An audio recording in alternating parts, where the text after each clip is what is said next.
السلام علیکم دوستوں، آج کی ویڈیو میں ہم عرب کے اسکالر مستشار عدلی حسین کے کرونا وائرس کو لے کر ایمان افروز خیالات کا ذکر کریں گے، جس کو سن کر آپ یہ سوچنے پر مجبور ہو جائیں گے کہ کیا اس وائرس کو عذاب کہا جائے یا انسانیت کے لیے ہدایت کا ذریعہ۔ ویڈیو میں آگے بڑھنے سے پہلے آپ سے گزارش ہے کہ ویڈیو کے نیچے دیے گئے سبسکرائب بٹن اور بیل آئیکن کو کلک کریں تاکہ آپ کو ہماری ویڈیوز بر وقت ملتی رہیں۔ اگر آپ کو ہماری ویڈیوز پسند آئیں تو لائک اور شیئر کیجیے اور کمنٹ کر کے اپنی رائے کا اظہار ضرور کیجیے گا۔ دوستوں، سوشل میڈیا میں آج کل عرب کے اسکالر مستشار عدلی حسین کے کرونا وائرس کو لے کر جو خیالات ہیں اس کا ذکر بہت وائرل ہو رہا ہے۔ ان کے خیالات نے ہمیں سوچنے پر مجبور کر دیا ہے کہ اس وائرس کو مذہبی اعتبار سے برا کہیں یا اچھا۔ مستشار عدلی حسین کہتے ہیں کہ کرونا وائرس پر لعنت مت بھیجو، اس نے انسان کو انسانیت اور خالق کی حقانیت کی طرف متوجہ کیا ہے۔ وہ اپنے اس دعوے کے حق میں دلائل دیتے ہوئے مزید کہتے ہیں اور پوچھتے ہیں، کیا پوری دنیا میں تمام عیش و طرف کے مراکز بند نہیں ہو گئے؟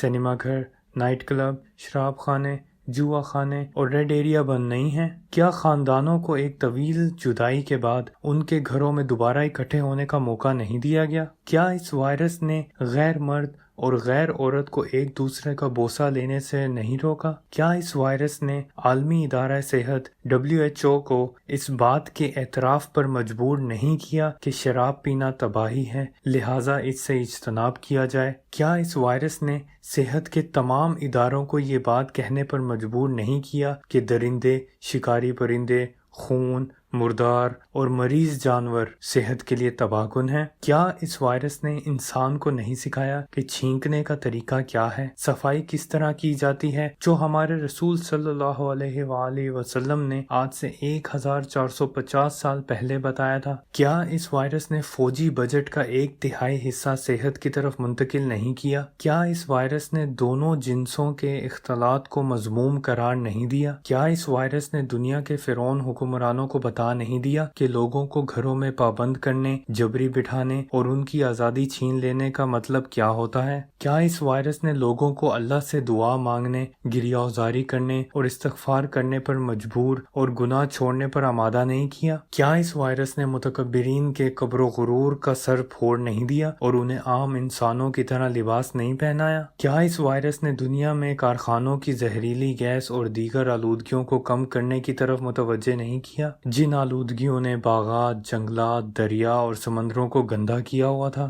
کیا اس وائرس نے ٹیکنالوجی کو رب ماننے والوں کو دوبارہ حقیقی رب کی طرف متوجہ نہیں کیا؟ کیا اس وائرس نے حکمرانوں کو جیلوں اور قیدیوں کی حالت ٹھیک کرنے پر آمادہ نہیں کیا؟ اور اس کا سب سے بڑا کارنامہ کیا یہ نہیں ہے کہ اس نے انسانوں کو اللہ کی وحدانیت کی طرف متوجہ کیا، شرک اور غیر اللہ سے مدد مانگنے سے منع کیا؟ آج عملی طور پر یہ بات واضح ہو گئی ہے کہ کس طرح بظاہر ایک وائرس لیکن حقیقت میں اللہ کا ادنا سپاہی انسانیت کے لیے شر کے بجائے خیر کا باعث بن گیا۔ تو اے لوگوں، کرونا وائرس پر لعنت مت بھیجو، یہ تمہارے لیے خیر کے لیے آیا ہے کہ اب انسانیت اس طرح نہ ہوگی جس طرح پہلے تھی۔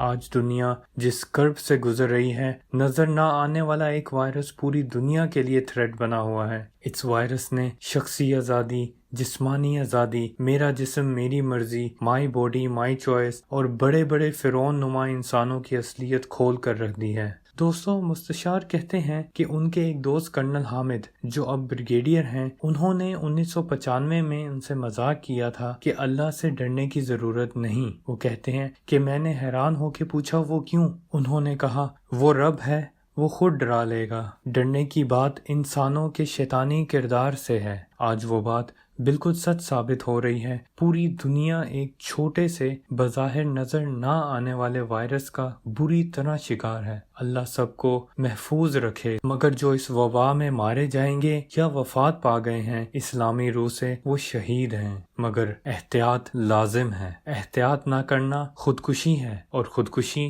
حرام ہے۔ دوستوں، دعا یہی ہے کہ کرونا وائرس کی وبا جلد سے جلد ختم ہو اور اللہ اپنے بندوں پر اپنی رحمت نازل کرے۔ آمین۔ فی امان اللہ۔ گزارش ہے کہ ویڈیو کے نیچے دیے گئے سبسکرائب بٹن اور بیل آئیکن کو کلک کریں تاکہ آپ کو ہماری ویڈیوز بر وقت ملتی رہیں۔ اگر آپ کو ہماری ویڈیوز پسند آئیں تو لائک اور شیئر کیجیے اور کمنٹ کر کے اپنی رائے کا اظہار ضرور کیجیے گا۔